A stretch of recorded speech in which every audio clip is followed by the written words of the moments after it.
Ever stared at a blank page for a big university essay, just feeling totally overwhelmed? We've all been there. But what if you had a clear blueprint for success? Well, that's exactly what we're going to build today. We're diving into one of the most common assignments you'll ever get, the problem solution essay. Let's get into it. So here's our roadmap for today. First, we'll nail down what this essay actually is. Then we'll get into the really crucial stuff, the research and planning that makes all the difference. After that, we'll build the structure of your argument, then polish up the writing so it's university level. And we'll wrap it all up with a quick recap. Stick with me and you'll have a complete toolkit to crush this assignment. All right, first things first. What is this essay really? I mean, before you can write a great one, you have to know what your professor is actually looking for. You got to understand the goal. It sounds pretty straightforward, right? You find a problem, you suggest a solution, easy. But you know, this assignment is designed to test a set of skills that go way deeper than just that. Okay, so here's the official breakdown. A problem solution essay really does three things. 1, it explains a problem clearly. 2, it proposes solutions. And 3, this is the most important part, it evaluates how effective those solutions might actually be. That last step, that's where you get to show off your real analytical and critical thinking skills.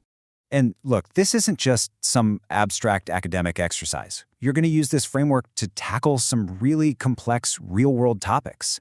Think big global issues like climate change, or stuff that's closer to home, like mental health resources right there on campus. Okay, so we know what it is. Now let's talk about how to do it. The absolute best essays are built on a super strong foundation of research and planning. And let me tell you, the work you do before you write a single paragraph, that is what makes all the difference. So just follow this simple 3-step process for your research. First, ask the big questions to really get to the heart of the problem. Second, dig into credible academic sources. We're talking journals and reports, not just the first thing that pops up on Google. And third, make sure you're reading actively, which means summarizing the key ideas in your own words as you go. Now here's a pro tip that is an absolute game changer. Before you even think about writing an outline, you've got to get all those ideas out of your head and onto the page where you can see them. And a mind map is the perfect tool for that. So here's how it works. You put your main problem, let's say rising university tuition, right in the middle. Then you just start creating branches for everything connected to it. What are the causes? What are the effects? And of course, what are the potential solutions? This way, you can immediately start to see all the connections and group your ideas together logically. Now that you've got your ideas all mapped out, it's time to create the blueprint for your essay. Look, structure is everything. It's what guides your reader through your argument in a way that's clear, logical, and ultimately really persuasive. For your introduction, think of it like a funnel. You start out really broad, giving some general background information. Then, you slowly narrow your focus down to the specific problem you're tackling. And you end with a sharp, super focused thesis statement that tells the reader exactly what you're about to argue. A really strong thesis statement like this one does 2 jobs perfectly. It acknowledges the problem, in this case, rising tuition, and then it lays out the solutions you're going to discuss, like public investment and transparency. This one sentence becomes the roadmap for your entire essay. Now for your body paragraphs. There's a simple but super powerful structure called TEAL.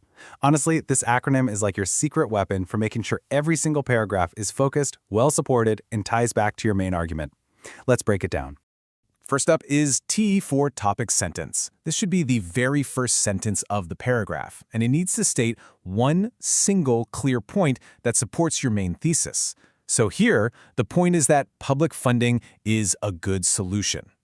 Next up, E for explanation. This is where you expand on that topic sentence. You explain how or why your point is true, so you're connecting the dots. Government investment leads to universities relying less on tuition fees.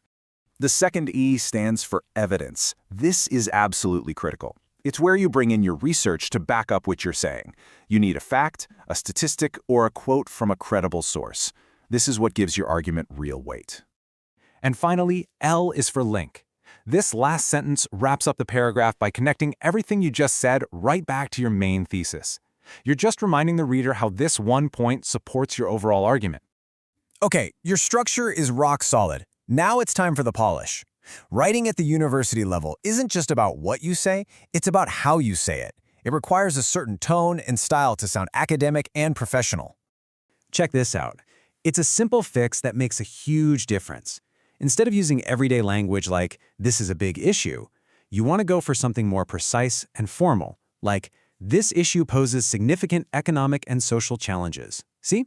That simple switch just instantly elevates your writing. And here's another pro tip.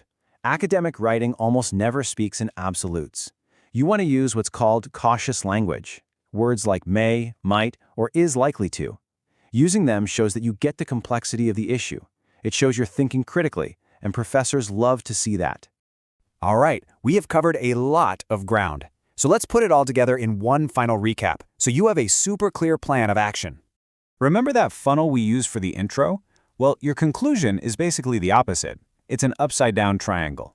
You start by restating your thesis, but in new words. Then, you briefly summarize your main solutions, and finally, you broaden back out to the bigger picture and leave your reader with some final food for thought. And there you have it, your complete 8-step checklist. From the very first bit of research all the way to that final triangle conclusion. If you follow this process, you won't just be writing an essay. You'll be building a well-researched, clearly structured, and totally persuasive academic argument. So you've got the tools, you've got the blueprint. Writing a powerful problem solution essay isn't some big mystery. It's just a process you can follow. The only question left is, what problem are you going to solve first?